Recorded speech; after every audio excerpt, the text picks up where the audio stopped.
Courage, I think a lot of the time it has this connotation of being something external, where you're standing up to a bully, a villain, some kind of circumstance outside of you. But honestly, I think the most important way that we can apply courage is to stand up to the more degenerate desires within ourselves, because those kind of things come up all the time. Temptation is there all the time. The temptation to get angry, the temptation to give in to lust, the temptation to not be careful with the way that you speak. These are the things that really make up our lives, because we're not going out fighting demons and villains and stuff all the time. We're fighting the demons in our head rather, and so courage is central to that. In a sense, courage is kind of synonymous with willpower. It's not doing the things that other people would do when they falter, not giving in to, the temptations, like you said. That's where you'll see courage more practically integrated in day-to-day life.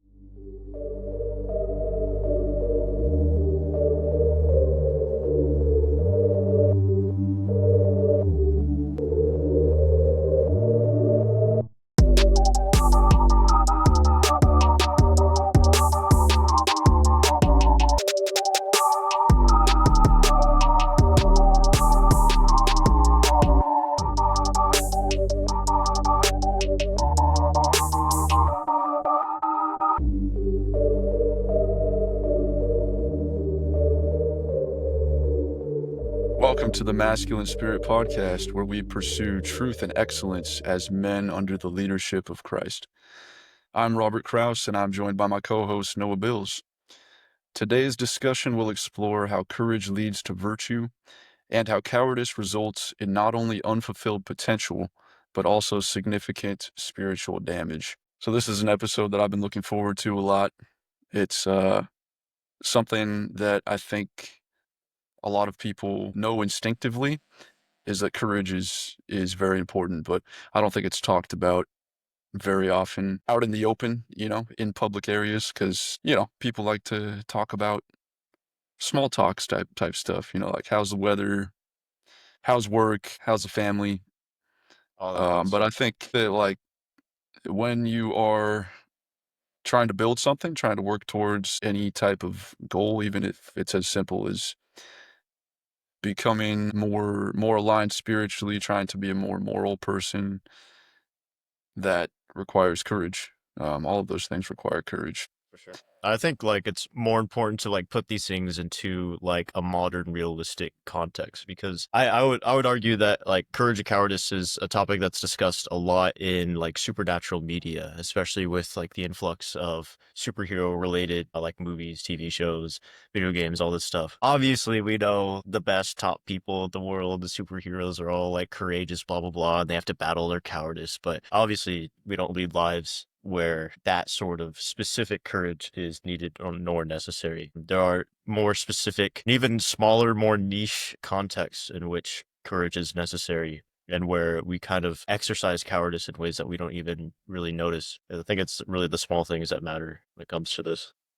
Yeah, I like that you brought up the superhero thing, the media thing, because in almost any type of fictional media, whether it's movies, books, anything where there is a story, courage is likely to be a very central theme in a lot of these stories. Like the main character is always facing some kind of challenge that they need to stand up to, but it's oh, are they going to have what it takes? Are they going to make the right decisions, be able to stand up for what is right in the moment when it counts? That is kind of one of the central themes of almost any story that we tell. And it's why is that? And I think the answer to that question is that courage and standing up to challenges is something that is inherently human. It is something that we as humans inherently place value into.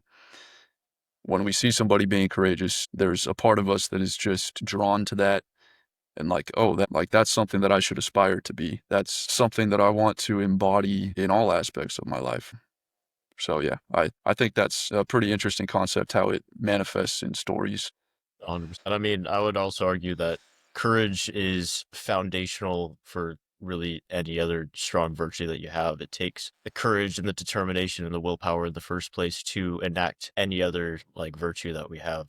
It's at the core of pretty much any good deed that you can do takes some degree of courage. Like I said before, like in the media, it's all about the courage to go up and stab the bad guy before he does bad things to other people because he's really scary and nobody wants to step up to the really scary guy and give him a little stabbing. But that is not something you're really ever going to encounter in real life for the most part. I mean, at least in my life, I have not had to stab anybody out of courage.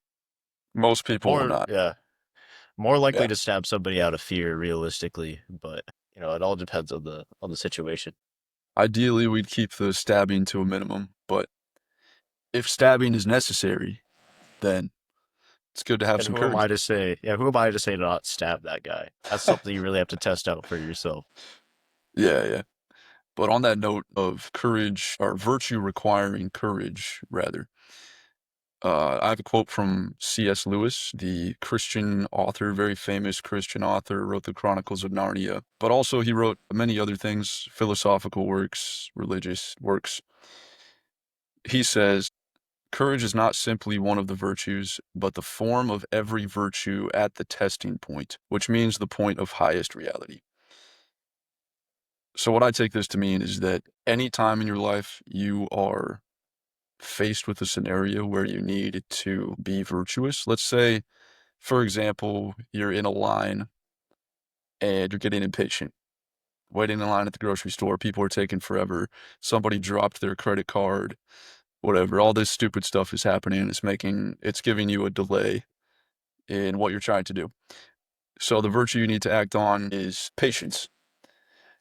It takes some degree of courage to just like, you wanna like maybe yell at these people or just like leave and not have to worry about it or get angry and get resentful. It takes some degree of courage, no matter how small, to just like stand your ground, be patient, just let the moment pass and be at peace with it.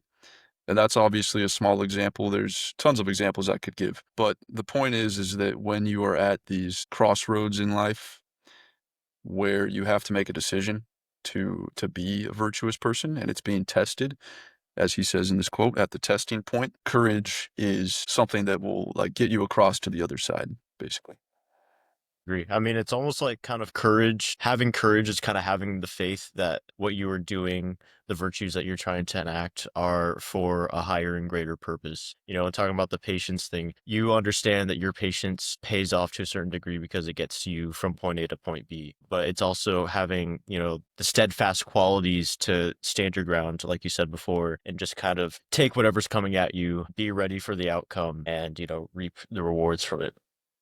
Yeah, and courage, I think a lot of the time it has this connotation of being something external where you're standing up to like a bully, a villain, some kind of circumstance outside of you.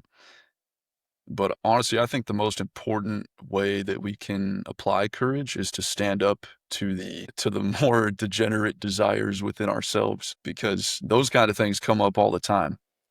Temptation is there all the time. The temptation to get angry, the temptation to give in to lust, the temptation to not be careful with the way that you speak. These are the things that really like make up our lives because we're not going out fighting demons and Stabbing freaking people. villains and stuff all the time. However much we might like to be doing that, we're fighting the demons in our head rather. And so courage is central to that. In a sense, courage is kind of synonymous with willpower, and it's also kind of going against the grain. It's not doing the things that other people would do when they falter, not giving in to, the temptations, like you said. Um, it's not resorting to the lesser things to kind of bide the moments, but rather taking the time and the energy to just stand through it all. That's where you'll see courage more practically integrated in day-to-day life because, like we've discussed before, you ain't gonna be doing crazy things all the time that require courage. It's more about kind of the small day-to-day things. It's about making the small challenges where you need to, going up to your bosses and asking for a raise because you know you deserve it. Those things don't require some great will and determination and a sword in hand. It just requires patience, determination, willpower, knowledge that what you're doing is ultimately, gonna pay off and that it's well deserved and well needed. And a lot of these things that we face, it seems like the first step is really the most important one, because when you're facing something and you take that first step towards overcoming it, facing it, it usually gets you going in the right direction, and usually you have enough momentum to just kind of go to the end. Like everybody has the example of you're supposed to go to the gym today, but you don't want to go to the gym, you're not feeling motivated. So just put on your gym clothes and get in the car and see what happens. And it's like, well, if you're in the car with your gym clothes on, you're probably just going to drive to the gym. And if you're at the gym, you're probably Yeah, well, just going to I'm work probably out. just gonna work out. Yeah, crazy how that So, works. yeah, with a lot of these things, we can build them up in our heads to be much bigger than they really are in reality. And once we start taking those initial steps, they kind of become much easier, and they can even turn into things that we enjoy. Yeah, you gotta step out of your comfort zone. I agree. I agree. So we have Matthew chapter 10, verses 27 through 28. This is Jesus speaking to his disciples before the resurrection. This is before he was crucified, speaking to them about how they are to face the world, essentially, as they preach the gospel. So he says, "What I tell you in the dark, say in the light, and what you hear whispered, proclaim on the housetops. And do not fear those who kill the body but cannot kill the soul. Rather fear him who can destroy both soul and body in hell." It's a rough verse, a little That's bit. a heater. It's um, factual. Very factual. Something that I take from this is the importance of an eternal perspective. I think it's very easy as we go through life to get caught up in this short-term, temporary type of thinking where we're just thinking about the next day or even the next couple minutes, next week. Small things. Yeah, the small things start to add up, they start to weigh us down. But the Bible and Jesus call us to have this eternal perspective where we're thinking, like, what is the state of my soul? What is the state of the people around me's souls? And what is going to happen far, far into the future? I think when you zoom out like that, it kind of can make being courageous a little bit easier, if that makes sense. For sure. Because you're not zooming in on these tiny little things, getting super anxious about all this stuff. It's like, well, Jesus has a plan. Jesus died for a reason. There is an eternal existence, and and because of that, I'm gonna be okay today. Even if I have to face some challenging things, I'll be okay. Yeah, exactly. I think this verse really exemplifies how we are meant to kind of speak our own truth and God's truth, proclaim on the housetops. We are meant to put out there our beliefs onto other people and try to, make conversions or at least, show people the love of God in whatever sense. It's really easy to get, especially with so much stuff being spread on social media, it's really easy to get caught up in trying to get the right engagements, not trying to be seen in a negative light. But I think ultimately, as long as you're pure hearted and what you have to say is the truth, you really can't get yourself hung up on the small things because that's holding you back. And I think that's kind of like one of the bigger points that we're trying to make is the fear that you may feel in doing these things and being virtuous is really what holds you back in life in a lot of things. It's the, oh, I don't think I can or I don't think I should in all these contexts. And that's something you really have to, you know, figure out for yourself. Don't just do things because there's a weird voice in your mind that says that you should. Uh, that is something that you should really consult with yourself, the people around you, and God.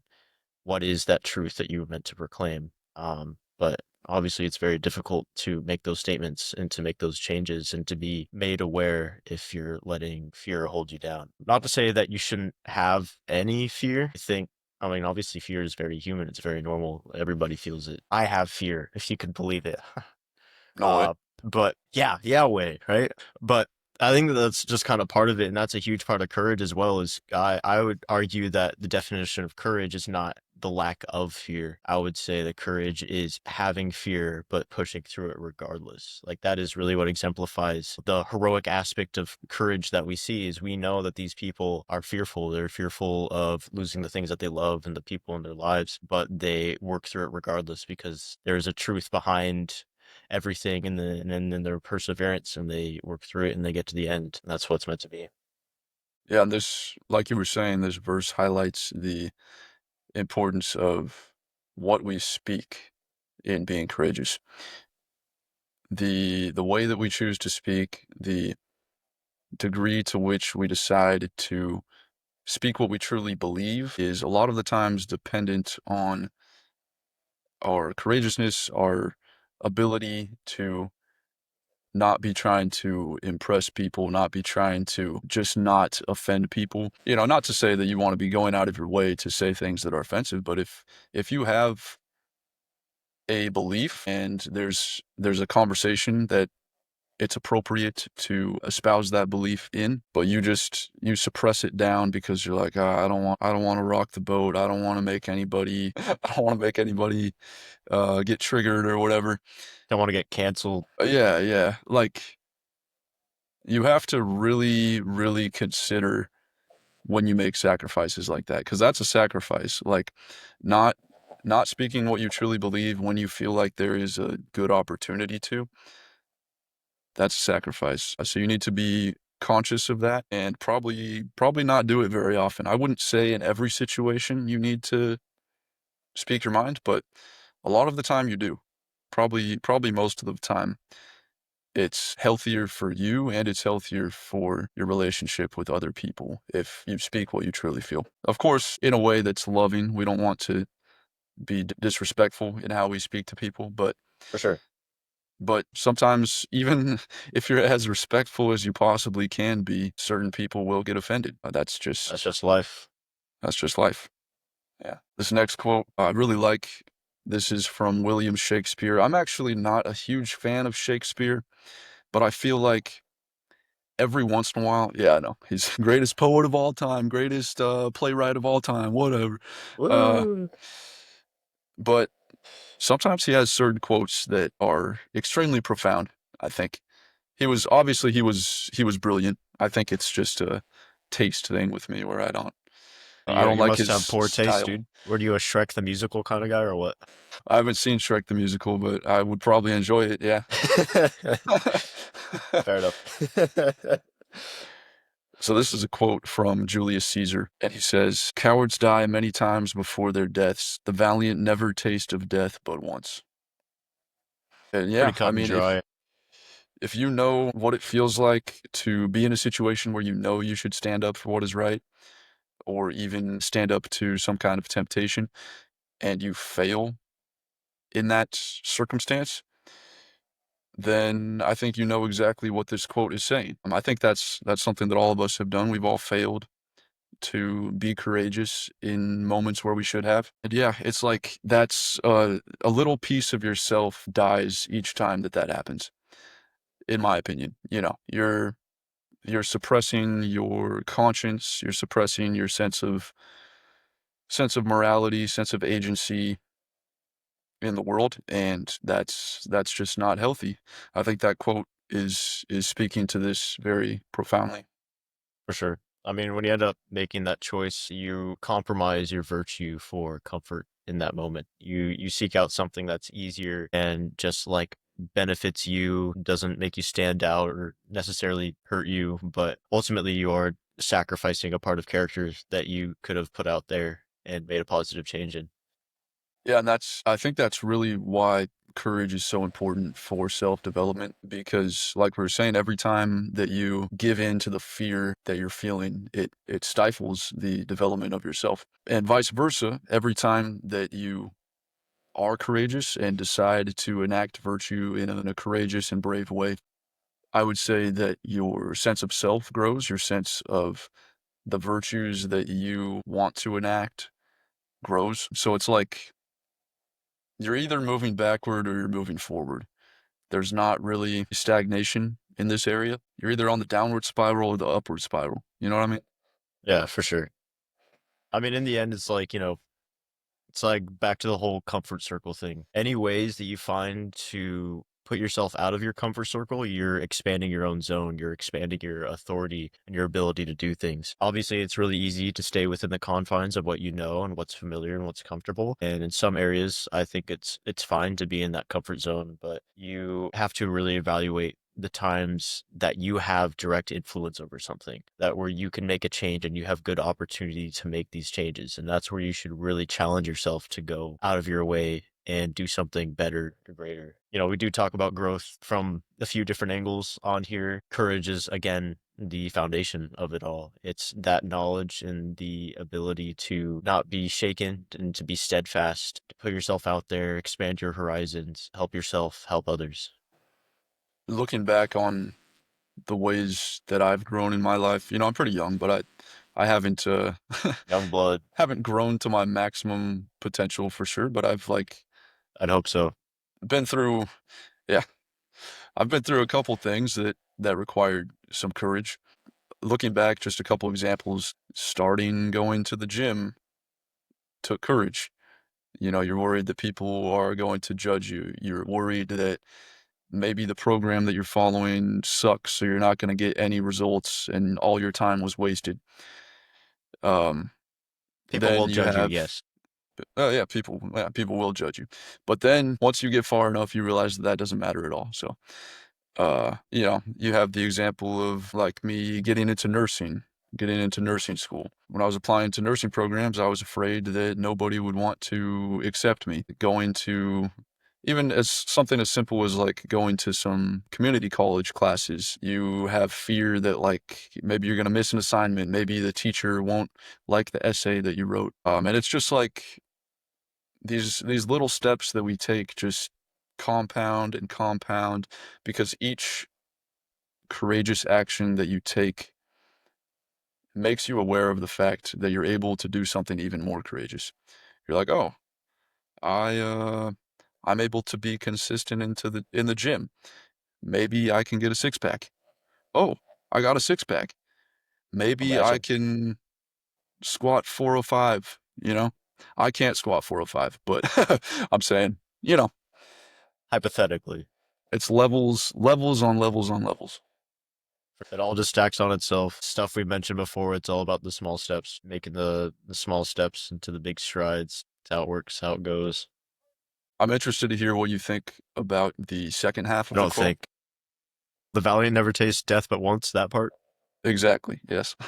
I mean, I think it's in direct contrast to the idea that, when you're letting yourself fall into cowardice and you're allowing things to pass by, you become kind of subservient to those events. You're allowing yourself to, die is a little too literal. I wouldn't take it as that, but you are allowing a part of yourself to never be put out there.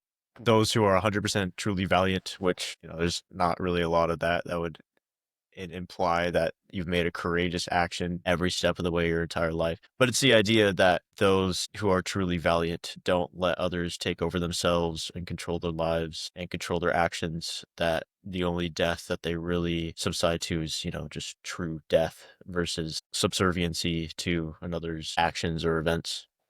Sure. I like to view it as the difference between breaking someone's spirit and breaking someone's body. Like the valiant, let's say that there is someone who is completely valiant and courageous throughout their entire life. Their spirit was never broken. Their spirit was intact. Their will was intact the entire time. The only thing that was broken was the body at the end of their life. Cowards, on the other hand, the spirit is just broken all the time. Every time that they give in to their fear. You're familiar with David Goggins, right? Heard the name. Basically, he's a Navy SEAL, super hardcore guy. People say he's the toughest man of all time. He runs ultra marathons, blah, blah, blah, blah, blah. He has this concept of taking people's soul. And basically, what it is, I kind of have to tell you a little bit of the context. When he was doing his training to become a Navy SEAL, he had to go through this super intense, I think it's like a 100-hour period, 96-hour period called Hell Week. Everybody who becomes a Navy SEAL has to go through that. They keep you awake the entire time, and you're basically doing intense exercise for the entire duration of that time. There's a section where you're like in super cold water, just like standing there with your arms linked with everybody else, and you just have to stand in the cold waves for hours and hours, all sorts of things. But the story that I wanted to talk about was they separated the people in this training into groups, and each of these groups had to carry boats over their heads, like wooden dinghy boats, you know? So they had to run like this, carry it over their head, and like just run in circles or whatever. David Goggins and his group are running. Everybody else, all the other groups are getting super tired. Some people are like dropping the boats, complaining, whatever. And he mentions in his book, I read his book a while ago, but anyways, he mentions in his book that he sees the instructors, the military personnel who are facilitating this training. He sees them looking at these people and just, you know, laughing and being like, hey, like, get up, come on, you guys can do it. And basically just like being happy that these people are struggling. So in his mind, he's like, all right, we have to prove to them that this isn't hard, that this is nothing. So he convinces his whole group of men under the boat to keep running around, start throwing the boat up and down as they run and catching it and doing a chant. I think he was in boat crew number 2 was the number. So it was like, you can't kill boat crew 2, something like that. And they were chanting that, and they did that for like minutes and minutes, like a super long time. And he mentions that this is when he developed the concept of taking people's souls, because the instructors who were facilitating the training, he saw their faces like immediately change. They went from joking to just like empty faces, just like in shock. Like, how Dumbfounded. could somebody possibly be doing this? They've been up for 72 hours and they're throwing the boat up and down. And yeah, that concept has stuck with me for a long time. It's almost like, you know, just saying F you to somebody when you're in a super, super difficult circumstance. For sure. Um, yeah, but I think that's powerful. What do you think about that? Oh, for sure. I mean, it's putting in the extra work just to prove even more that what you're being put through is unfazing, and that yours, again, you have that steadfast anchor in you that just pushes through all trials and tribulations, putting that extra mile just to be like, dog, this ain't anything. Like, you want me to just run normally? You just want me to hop up and down? I'll jump straight up into the air. I'll go crazy. Exactly. Exactly. It's that willingness to exceed expectations, For even when sure. you feel like you're at 100%. Because obviously these guys felt like they're at 100%. They For hadn't sure. slept for 3 days, and they've been doing physical labor this entire time. Yeah, that's just so inspirational to me. I love that little For sure. Oh, that's little cool. nugget of wisdom. We have Psalm chapter 23, verse 4.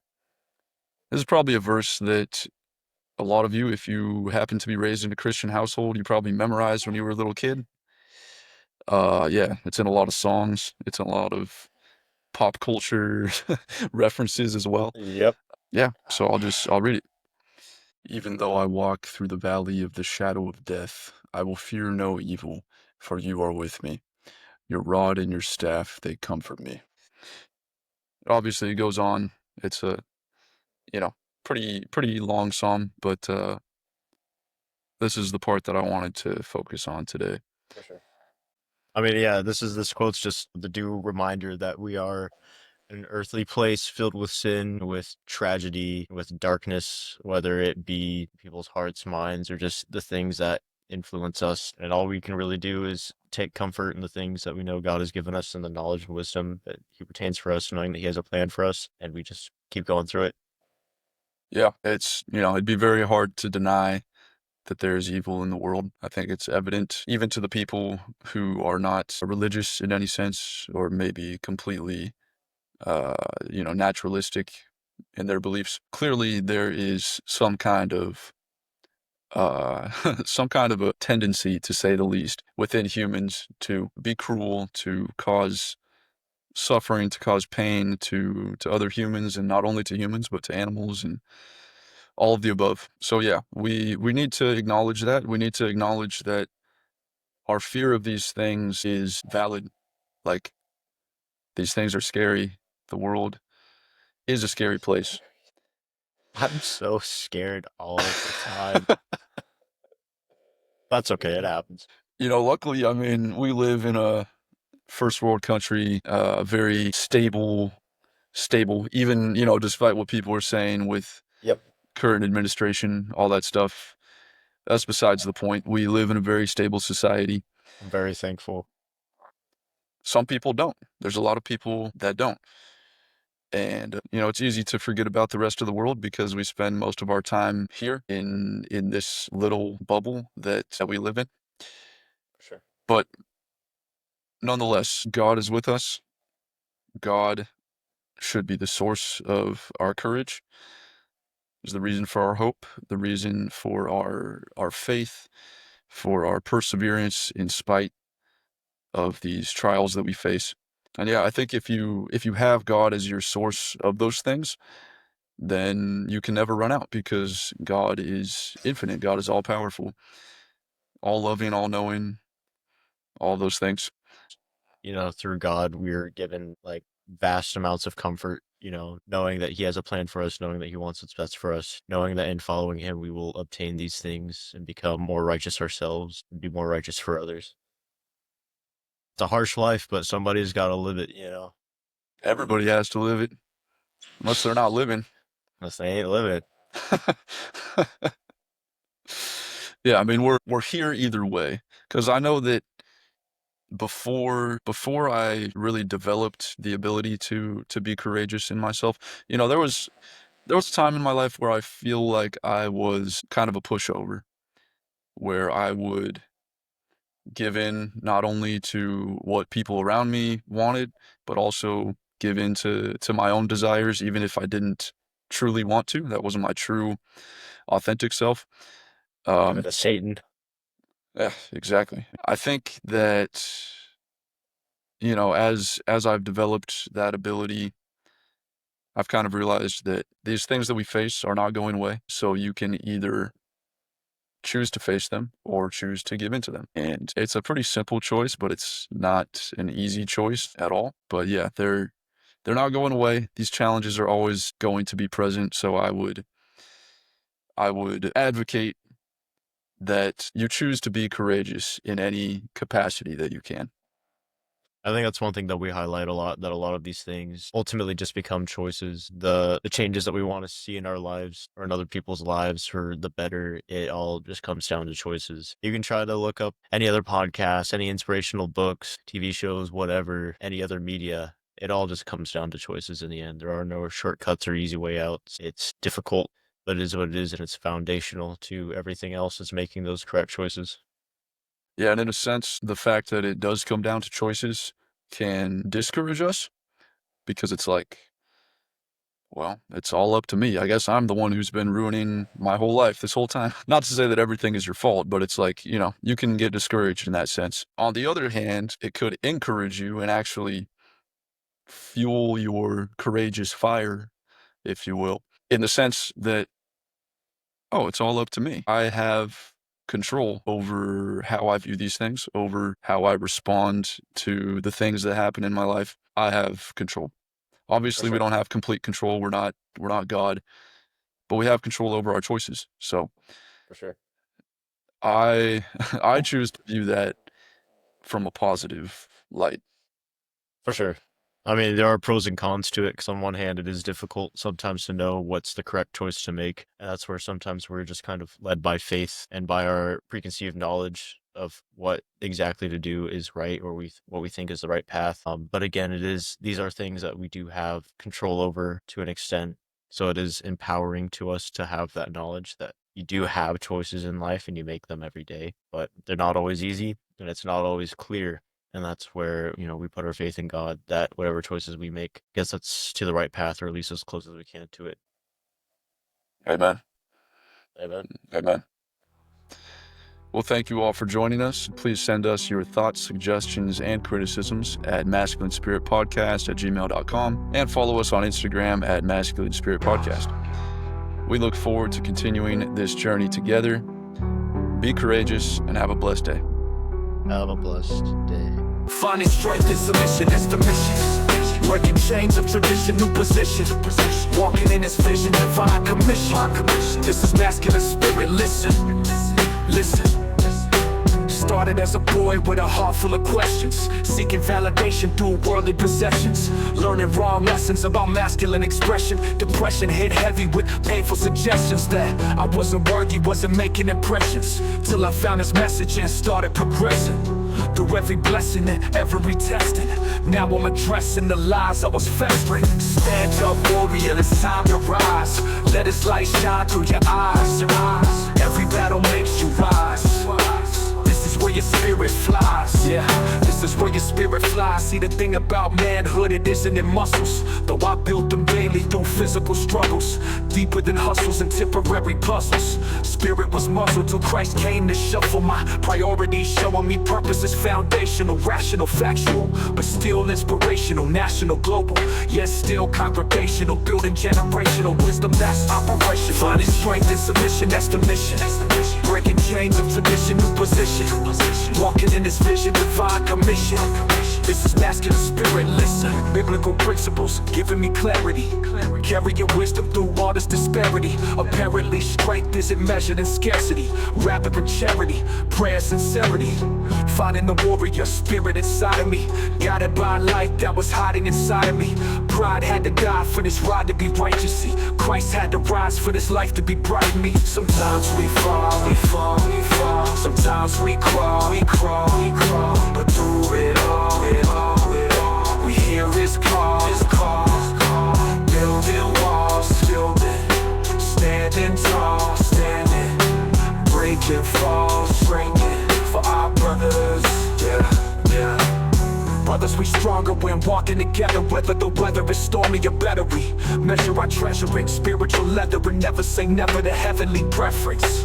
Learning to lead when we're serving the least of us, freeing the beast while releasing the priest in us, seeking increase while the feeder was keeping us, chained to beliefs that are deeply deceiving us.